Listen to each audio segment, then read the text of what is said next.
Donc, séance ordinaire du conseil municipal du lundi 8 mars, tenue par visioconférence et à laquelle sont présents M. Éloi Champigny, conseiller poste numéro 1, M. Jean-François Martin, conseiller poste numéro 2, M. Éric Laliberté, conseiller poste numéro 3, M. Pierre Dufort, conseiller poste numéro 4. M. Dufort n'est pas présent via Skype, mais par téléphone sur haut-parleur. M. Philippe Fortier, conseiller poste numéro 5. Mme Diane Dagneau, conseillère poste numéro 6. Formant quorum à l'ouverture de la séance sous la présidence de l'Assemblée du maire, M. Guiban. Point 1, ouverture de la séance. OK. Donc, Pierre Dufort. Point 2, période de réflexion.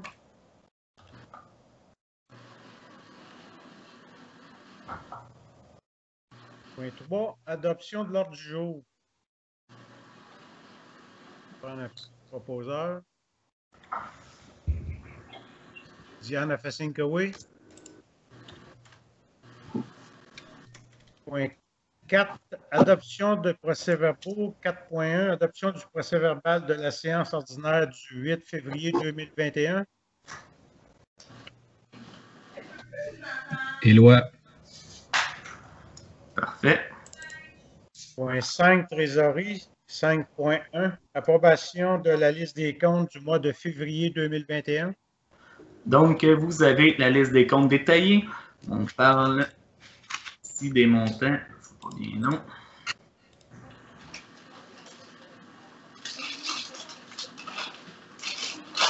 On parle des comptes à payer, 27 796, les virements bancaires, 35 393,96, les salaires, 25 333,82, pour un total des comptes du mois de 88 523,78.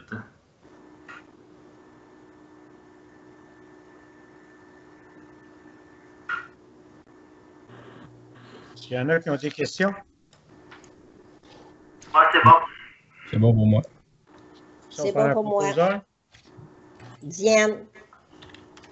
C'est beau, Marc? Parfait. 5.2, approbation de l'état des taxes impayées et vente des immeubles pour défaut de paiement de taxes à la MRC.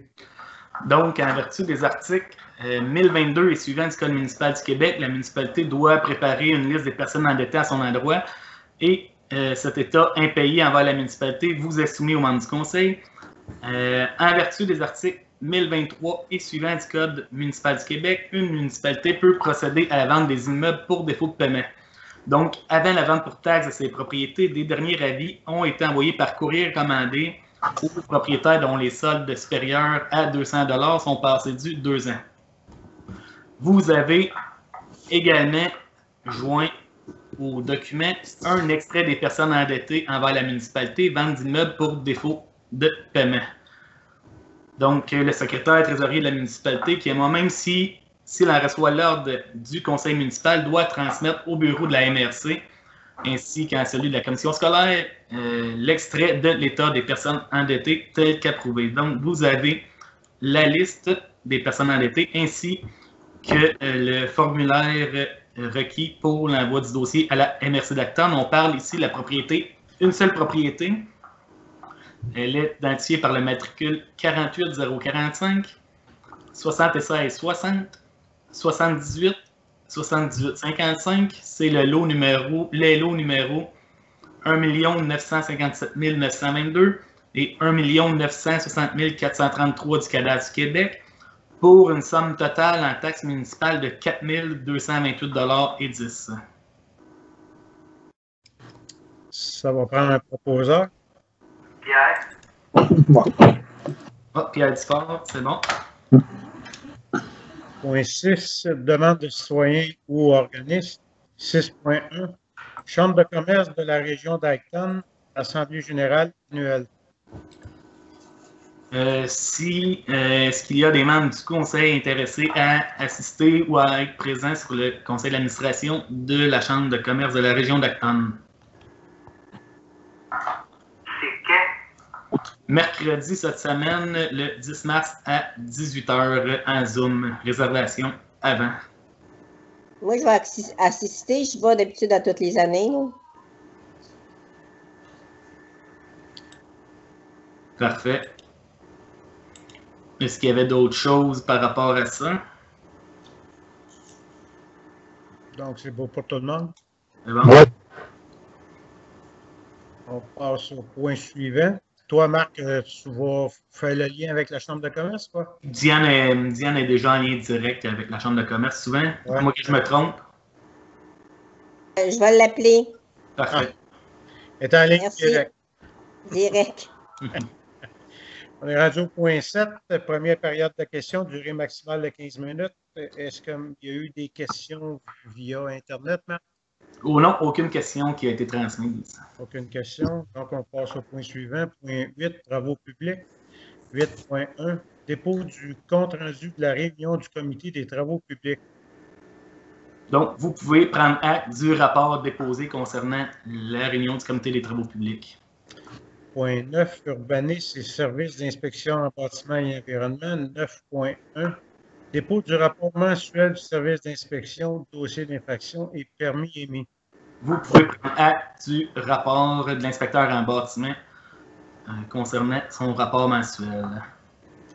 9.2, demande d'appui pour une demande d'autorisation à la Commission de la protection du territoire agricole, CPTAQ, matricule numéro 78-64-88-39-17. Donc, la municipalité doit prendre position quant aux éléments prévus à la loi sur la protection du territoire agricole. Le demandeur est M. Lucien Lachapelle et les propriétaires sont M. Lucien Lachapelle et M. Jean Lapierre, qui sont propriétaires du lot 1 950 368 du cadastre du Québec. Le demandeur procède à une demande d'autorisation pour partager la superficie du lot en 2 lots distincts et égaux, afin que chaque copropriétaire puisse utiliser son lot sans les contraintes de la copropriété. Le rapport d'analyse de l'inspecteur en bâtiment et environnement stipule que le projet est conforme à la réglementation municipale en vigueur conditionnellement à l'obtention de l'autorisation de la CPTAQ. Donc, Puis, on savoir le détail de plus, on peut savoir quel reste, tu sais, c'est quoi comme terrain? C'est un terrain résidentiel? Vous l'avez, le détail à l'annexe 1, la page 2 du rapport de l'inspecteur.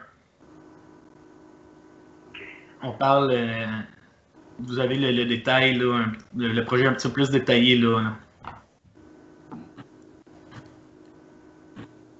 Est-ce que c'est beau pour toi, Pierre? Ouais, mais je peux pas le lire aujourd'hui. J'ai pas la faculté de le lire.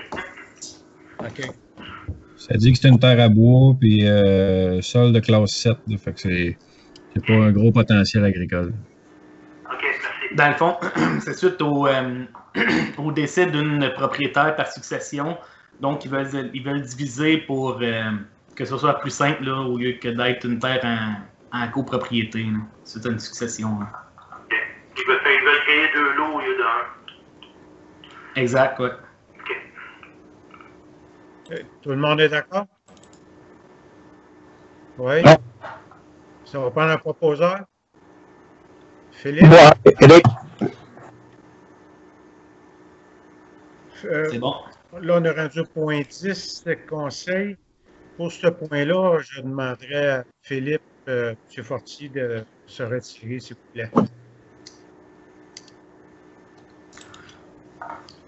Donc, Monsieur Philippe Fortier s'est retiré de son siège de conseiller, mais il ne l'a pas expliqué, là, mais en résumé, c'est que la nature de cet intérêt, c'est que c'est lui le requérant au dossier.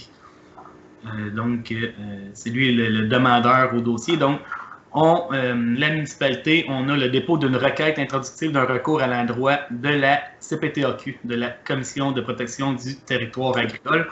La municipalité étant une des parties mises en cause.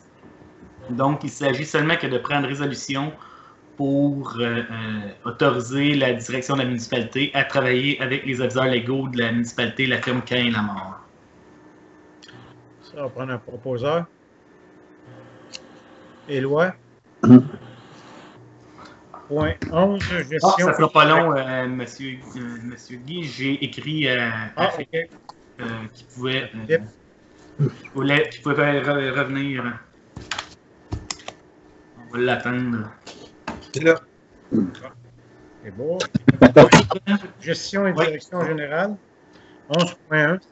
Approbation de l'entente de tarif préférentiel avec la ville d'Actonville et la MRC d'Acton pour l'utilisation du nouveau gymnase multisport.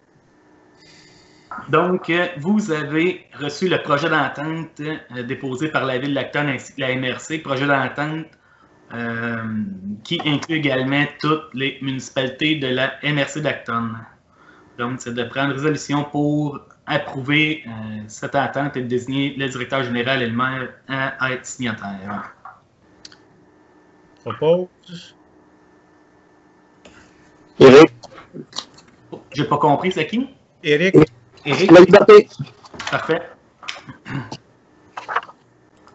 Point 12. Loisirs et culture. 12.1. Embauche pour le poste d'administrateur-administratrice au camp de jour estival. Donc, il est nécessaire de combler le poste d'animateur ou d'animatrice au camp de jour et des démarches ont été effectuées à cette fin, soit la publication d'appels de candidature et des entrevues réalisées par la direction et une membre du conseil municipal ainsi que la responsable des loisirs. Donc, suite à ces entrevues, la recommandation des personnes sur place est l'embauche de Mme Lauriane Champagne à titre d'animatrice au camp de jour et également d'embaucher M. Antonin Dupuis en tant qu'aide animateur à temps partiel seulement par contre. Mais ce deuxième, c'est d'y offrir s'il accepte ce poste. Exact, parce que c'était pas le poste affiché, c'est un poste à temps plein. Donc, c'est un ajout, là, aide animateur, c'est une proposition de la municipalité qu'on va lui offrir à savoir s'il est intéressé à avoir cet emploi-là à temps partiel. Pas de problème pour moi. Propose. Ouais. Point 13. Service d'hygiène. 13.1. Dépôt des rapports de l'usine d'épuration de la firme Aquatec Assisto.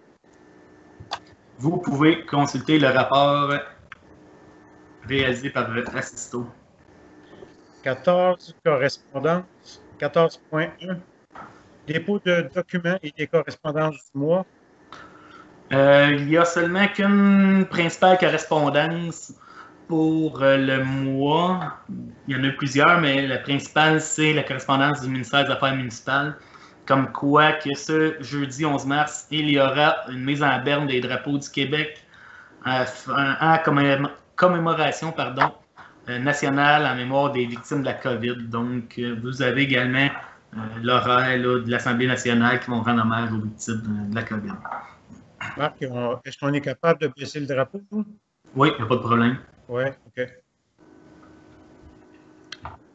Donc, point 15, Régie intermunicipale de 15.1, dépôt des rapports et procès-verbaux. Vous pouvez consulter le procès-verbal de l'Assemblée du mois de janvier de la Régie. 15.2, dépôt des états financiers 2020 de la Régie. Donc, même chose, vous avez en votre possession pour consultation, si vous le désirez, les états financiers de la Régie pour l'année 2020. Point 16, MRC d'Acton, 16.1, dépôt des rapports et procès-verbaux. Vous avez le procès-verbal de l'Assemblée du 20 janvier de la MRC d'Acton comme dépôt. Point 17, sécurité publique, 17.1.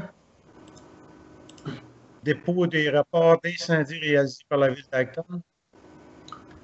Oui, donc vous avez le rapport des opérations sur le territoire. Point 18, rapport suivi des dossiers. S'il y en a qui ont des suivis de dossiers. Un suivi. Il n'y a pas grand-chose à dire. Point 19, règlement. On n'a aucun règlement. Point 20, varia. On a au varia, étant donné que le document a été déposé après la confection de l'ordre du jour, on a l'achat d'une plaque vibrante pour les travaux publics. Vous l'avez au point 20.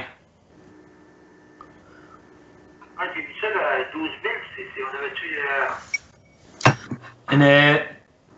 Non, c'était pas celle-là. Ça, c'était la soumission. C'est pour ça que c'était pas ce prix-là. Je viens de me rendre compte de ça, que c'est pas la bonne soumission qui avait été faite. La seule que j'ai vue sur mon... j'ai regardé ma liste tantôt. Là. Parce qu'au budget, c'était pas ce montant-là. Là. J'ai repris la dernière soumission que j'avais, mais c'était pas celle-là. Au budget, on avait une autre soumission qui était moins chère. Fait que c'est pour ça que ce document-là, on va attendre et on peut reporter, je pense, ce point à la prochaine assemblée. Là. OK. C'est ça, parce qu'au budget, on a mis quoi? C'est du 5 000, 6 000? Ouais, c'est pour ça que ça ne concorde pas. Là. Il va falloir faire d'autres vérifications. OK. Donc, on reporte le point. Fait qu'on. Il n'y a rien au Varia. Là. Il n'y a rien d'autre au Varia. Okay. Point 21, deuxième période de questions. Non, il n'y a toujours pas de question qui a été transmise. On est rendu à la levée de l'Assemblée, point 22. Ça va prendre un proposeur. Ouais. La liberté. Parfait. Donc, l'Assemblée est levée à 20h10. Merci.